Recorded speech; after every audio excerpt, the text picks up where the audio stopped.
Neat leakage కు వ్యతిరేకంగా ఢిల్లీలో నిరసనకు దిగారు యూత్ కాంగ్రెస్ నేతలు. ఎగ్జామ్ పేపర్ లీకేజ్ కు బాధ్యత వహిస్తూ కేంద్ర విద్యాశాఖ మంత్రి రాజీనామా చేయాలని డిమాండ్ చేశారు.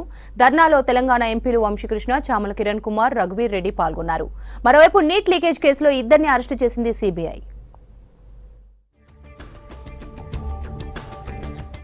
దేశ రాజధానిలో నీట్ లీకేజీకి వ్యతిరేకంగా ఆందోళన చేపట్టింది కాంగ్రెస్.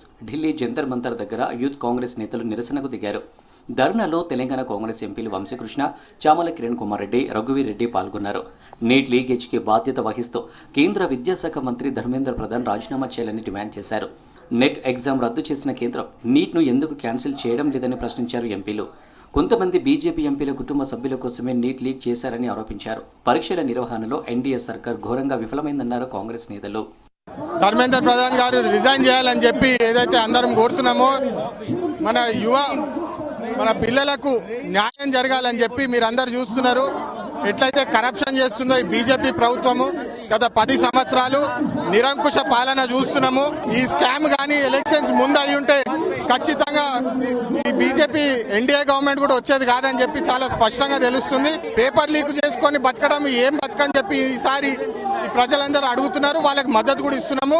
నిన్న కూడా ఏదో ఆన్లైన్ ఎగ్జామ్స్ లా వాళ్ళ సిస్టమ్స్ కొలాప్స్ అయ్యే పరిస్థితికి వచ్చినాయి, ఇబ్బంది పడుతున్నారు. చిత్తశుద్ధితోటి పాలన చేయాల్సిన బీజేపీ చిత్తశుద్ధి లేకుండా పాలన చేస్తుంది. ప్రజలు గమనిస్తున్నారు. 18వ లోక్సభలో ప్రజాస్వామ్యాన్ని కాపాడాల్సిన అవసరం ఉంది. విద్యార్థులకు జరిగిందో దాని గురించి ప్రభుత్వం స్పందించి చర్యలు తీసుకోవాలి. లీక్ వీర్ల మీద చర్యలు తీసుకోవాలి. ఈ నిద్రపోయే ఈ ప్రభుత్వం లేచొచ్చి స్పందిస్తుందని యూత్ కాంగ్రెస్ ధర్నా చేస్తుంది. నీట్ యూజీ ఎగ్జామ్ లీక్ కేసులో విచారణ వేగం పెంచింది సిబిఐ. బీహార్లోని పాట్నాలో 2 నిందితులను అరెస్టు చేసింది. నిందితులు మనీష్ ప్రకాష్, అశుతోష్గా గుర్తించారు అధికారులు. నీట్ లీకేజీలో ఎవరెవరి పాత్ర ఉందనే దానిపై విచారణ చేస్తుంది సిబిఐ. గతంలో ఎన్నడూ లేని విధంగా ఈసారి నీట్లో 60 మందికి పైగా టాప్ ర్యాంకు సాధించారు. దీంతో నీట్ లీక్ అయిందంటూ దేశవ్యాప్తంగా విద్యార్థులు ఆందోళన చేపట్టారు.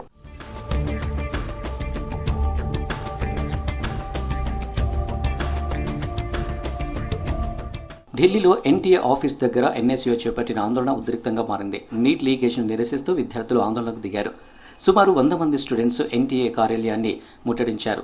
వెంటనే నీట్ రద్దు చేయాలని డిమాండ్ చేశారు. కేంద్ర ప్రభుత్వం వెంటనే ఎన్టీఏను బ్యాన్ చేయాలన్నారు స్టూడెంట్స్.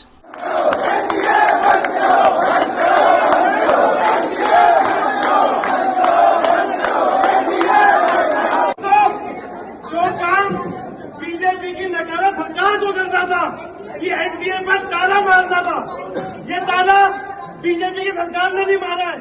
నీటి అవకతవకలపై ఎన్టీఏకు నోటీసులు జారీ చేసింది సుప్రీంకోర్టు. జూలై 8వ తేదీలోగా వివరణ ఇవ్వాలని ఆదేశించింది.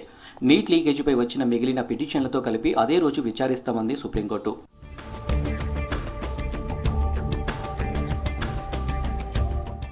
నీట్ లీకేజీపై దేశవ్యాప్తంగా ఆందోళనలు కొనసాగుతున్నాయి. దీంతో పార్లమెంటులో కేంద్ర విద్యాశాఖ మంత్రి ధర్మేంద్ర ప్రధాన్ నీట్ లీకేజీపై వివరణ ఇవ్వనున్నారు.